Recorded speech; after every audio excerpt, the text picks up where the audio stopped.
Okay, so today I wanted to just kind of talk to you about, we all know our basic cast, like our C-spay and our double spay. And I just kind of want to go over the three fundamental parts of our cast and show you some ways that you can expand your repertoire of casts that you can do on the water. Because there's a lot of different situational positions you'll find yourself in on the river where sometimes you can't do a certain cast, where you can't do a C-spay, depending on the direction of the wind, and a few more scenarios which we'll get into a little bit later. So there's three parts to every spay cast. You have your anchor stroke, your D-loop stroke, or I like to call it the sweep, and then your forward stroke. And so if you have an understanding and really strong grasp of these three parts of your spay cast, you can pretty much do you can set your anchor as long as it's in the right position any way you want. And so you can do all sorts of cool casts. So the first part of our cast, our anchor stroke, is just where we're setting our anchor. For those of you who don't know what the anchor is, it's your fly. But for the case of spay casting and visual awareness, I always use the end of my mow tip. So, because that's the closest thing to my fly that I can see. So that's the white part at the very end of my line there. And so I can't stress this enough, visual awareness is super critical for spay casting. Spay casting, you're on a three-dimensional plane, so you're not going to feel your rod load. Okay? You need to make sure you're looking at your anchor and looking at your D-loop. Okay, so my anchor stroke, every cast should start with your rod tip pointing downstream and low, and it's always a bonus if your line's also pointed straight downstream. So I start with a slow lift, and this is a slow vertical lift. That's super important. So I'm not doing this, because then I'm pulling the line straight at me. We want to make sure our anchor gets to the right spot by doing a slow vertical lift like this. My rod's still pretty perpendicular to the water, parallel to the water here. And so I do a slow lift, and this is simply to raise our fly in the water column a little bit. So it's a little bit easier, in this case when I'm doing a C-spay, to get my fly upstream. So I start with a slow lift here, then I'm just going to circle my target, and you'll notice my rod tip ends pretty much where it started here. It's low and pointed downstream. Now my anchor, put it back in the same spot again here, I want my anchor to be about a rod length away, anywhere between like a 45 and 60 degree angle. It can vary a little bit on water speed and where you're fishing. So, again, just to reiterate, low and downstream, a slow vertical lift here, circle my target. In this case, it's one of those really green trees across the river there. And then as soon as I come around, I'm going to be looking at my anchor. I want to make sure it's in that right spot, because if it's not in the right spot and say I don't completely finish my anchor stroke and I kind of go here, that's going to be really, really far away, and that's going to create problems when I start to initiate my sweep or my D-loop stroke. So our visual awareness starts at the very beginning, obviously checking to make sure our rod and line are in the correct position. So slow lift, circle my target, make sure my anchor's in the right spot there, sweep my D-loop, and initiate my forward cast. So now let's talk about our sweep, which is the second part of our cast. So there's one kind of golden rule that you have to always follow when you're doing your sweep. So we finish our anchor stroke with our rod tip low, so that way, when we're doing our sweep, our rod tip has a path that can travel in an ascending angle. Now that could be a 45 degree angle, a 65 degree angle. It just has to go up. You can actually also sweep on a pretty flat plane. That's kind of a more advanced, intermediate advanced technique. You have to add a little bit more sweep speed to that. But if you're just starting out, a good place to start is kind of at a nice 45 degree angle, 60 degree angle, which will look something like this. Kind of like that. And you'll notice I'm still watching my anchor in my D-loop because that's going to help my timing of my forward cast. Another rule on our sweep that you cannot break is you can't dip. Okay? Now a dip is when my rod tip travel goes down. So notice what happens to my line if I come up and then go down. I'm crashing all my line on the water. And all of our load is happening in our D-loop sweep, right? So by the time we initiate our forward cast, we're just redirecting the energy in our cast. So when I come around for my sweep, I want to make sure I have a nice D-loop to load my rod. And so if you end up dipping, coming up and down and up, look at my D-loop. It's kind of wonky. It kind of goes in all different directions and has all those squiggles. And if you look at my rod tip when I do that, you see it loading and unloading consistently. You really want to have a nice, consistent load in your rod during your sweep.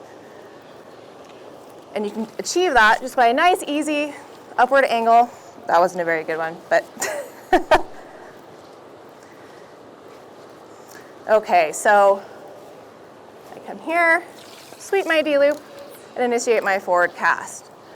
So the last part of our sweep that we really need to pay attention to is our key position and our timing. And again, this is where our visual awareness is really, really critical. I mean, it's critical in all parts of your cast, but you really have to be paying attention here. Because again, you're not going to fill your rod load. It's more of a visual thing. It's like when you're golfing, if you're teeing off, you're looking at your golf ball, right? Or if you're looking out at the fairway where you want your golf ball to go when you're swinging, you're usually going to miss your golf ball. So it's the same thing with your spay cast and watching your anchor and your D-loop. So I set my anchor, I sweep my D-loop, and I want to make sure I have my D-loop, so my line is, let's see, my line's pointing upstream when I set my anchor, and I want to make sure it pivots and is pointing at my target, which is down there. So the only way I'm going to know that I've accomplished that is if I look. So I sweep my D-loop, it's pivoted, and then I'm ready to initiate my forward cast. Okay, so there's two things that can go wrong with that. So either A, you can get to your key position here, and you wait just a little too long. You see my D-loop is now collapsed on the water. Do you see what happened to my rod tip? So come here, oh, it's loaded, and oh, I just lost all my load. Okay, and then if that happens, usually what's going to happen after that is this. And we'll get into that in a little bit, but that's never good. Okay. So I come here, key position, that's where we want it. Now, sometimes you also run into this. Let's redo that. So I sweep, oh, and then I try to go forward, but I had what you call a bloody L in my line. So part of my line was still pointing upstream, and my anchor hadn't pivoted and pointed at my target where I'm aiming to cast. So we got to be really aware of our anchor before we initiate our forward cast. And I know I said one more thing, but there's actually one more thing about our sweep. So I mentioned key position. Our key position on our forward cast, on our sweep, is the point at which we initiate our forward cast. We want our key position to be here. So I'll turn around so you can see better. You see how my rod tip's kind of at a canted angle to the side. All of our cast it's happening out here, okay? If you find that your key position is coming here, well, your fly is going to follow the path of your rod tip, right? So you're going to end up whacking yourself in the head or hooking yourself in the butt. All sorts of crazy things can happen, right? So you want to make sure your key position is here. Everything's happening on one of my sides, depending on which side of the river I'm on. Okay, and just for reference, this is called hooking when you're coming all the way behind you. It also creates kind of a weird shape in your D-loop. So there's lots of things that can go wrong. So you want to make sure your key position is canted to the side at an angle like so. Okay, so now we're on to our forward cast, which is actually probably the easiest part of our cast once you have had time to practice and get the right muscle memory. So all we're doing in our forward cast, remember I said the rod was already loaded when we're sweeping our D-loop. So all we're doing is redirecting the energy. It's just redirecting the energy out at our target. And so the way we achieve this we're using spey rods, so we're using two hands. We want to make sure we're really engaging our bottom hand. It's a pull with the bottom hand, not a push with the top hand. So it's going to look something like this. Okay, you see how my hands, they're not moving a lot, right? Just a nice pull downstream. Okay, one of the ways you're going to know if you're kind of using your top hand, you're going to get a weird loop formation. It's kind of going to be a nice, big, wide open loop. Also, you'll notice at the end of your forward cast, if your hands are like this, it means you're pushing with your top hand. So you really need to keep adjusting and using that bottom hand. And that's going to be really tough, especially if you're coming from single hand casting where you're used to using just your dominant hand, unless you're casting with your other hand up. So it's just going to take a lot of practice. And if you seem to be losing energy in your cast, or you're noticing that loop shape, it just means, oh, sorry, something in my eye. It just means you're using your top hand too much. So you really need to focus on A, using that bottom hand, and B, I want to stop my rod tip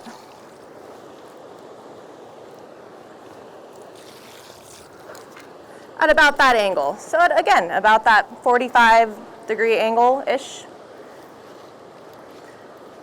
And that's so we're directing the energy out, okay? And we're keeping that nice tight loop shape. If I'm ending like this, look at my loop shape. It's nice and open, okay? And that'll totally catch fish. But you want to make it look really pretty, right? So that's why we need to stop our rod tip high. All right, so come around here, look at my anchor, it pivots, points at my target. I can initiate my forward cast with just a nice, easy bottom pull here. So if you understand these fundamentals and you have a pretty good grasp of them, you're going to be able to expand your range on the river. And so I mentioned, wind earlier, but can any of you think of a situation where you're in the river and say, I can't do a sea spey here. So what does anyone have any examples? No? Fast current, that's one of them, definitely. So if there's a fast current, well, A, I either need to put my anchor way upstream, because if the current's pushing it towards me, I want it to get to the right position. And if the current's fast, usually you can do that. So we talked about wind. So if the wind is coming downstream, I can't cast up my upstream shoulder, correct? Because if I'm casting up here and the wind's blowing right at me, that fly is going to come really close to my head, or maybe even smack me in the head. So then you'd want to do a downstream cast, which,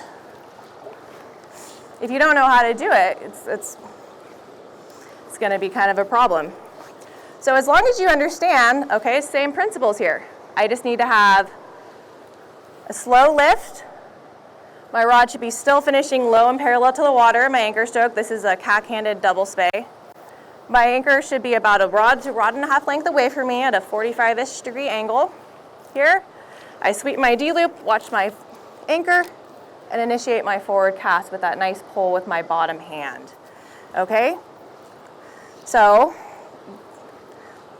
wind would be one of your situations, and then another one, so if you're on the river, say, we fish with boats, they take us down the river. Say the boat's right behind you, okay? You can't do that cast. So maybe you want to say the boat's downstream for me. I can just do a poke. That's a spiral poke. Again, the same principles applied, right? My anchor was in that perfect sweet spot at that 45-degree angle, rod length away there. I dump my line, sweep that D-loop again, and initiate my forward cast. So a couple other reasons that you wouldn't be able to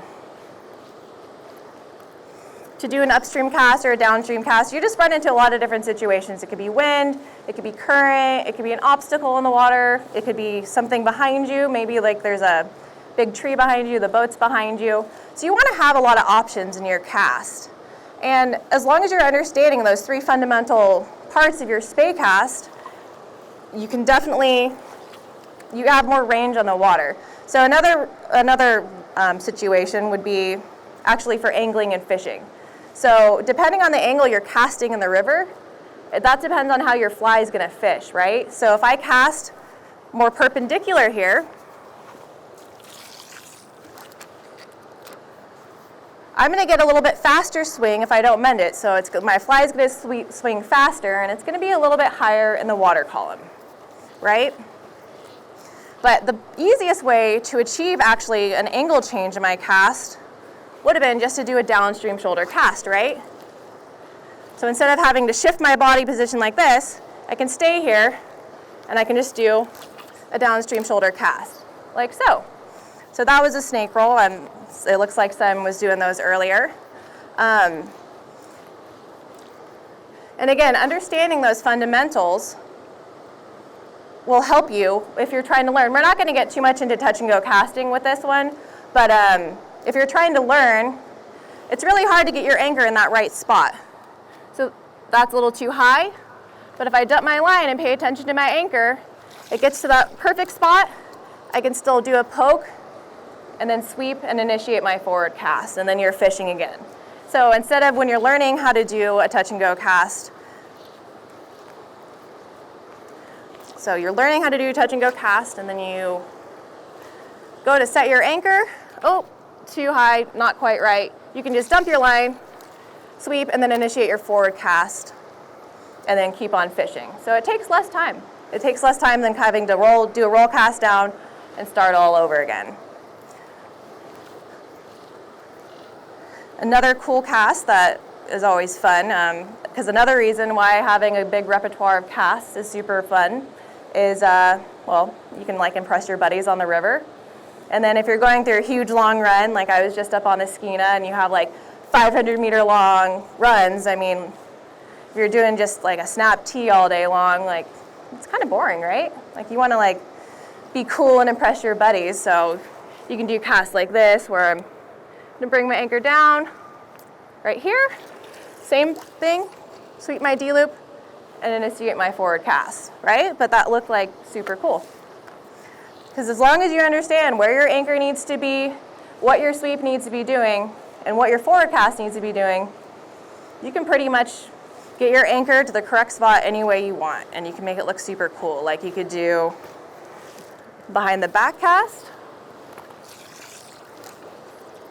which is always a fun one. That's good for like if you're in a spot where you're in the middle of the river and you have lots of room behind you, obviously. And I like to switch up my cast too when I'm fishing, because sometimes we go through slumps when we're casting. So switching up your cast, you'll be like, oh, well, I kind of got that one down. And then once you go back to the cast you were having kind of a mental block with, it usually helps because you're focusing on those three parts of your cast when you're doing a different cast.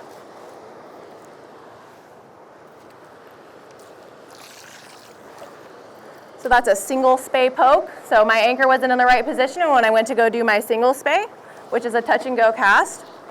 So I just did a line dump, waited for my anchor to arrive in that perfect spot, swept my D-loop, and initiated my forward cast. So as long as my anchor's here, like I can just do a nice lazy stroke like that, and I can still achieve a very nice fishable cast with a tight loop.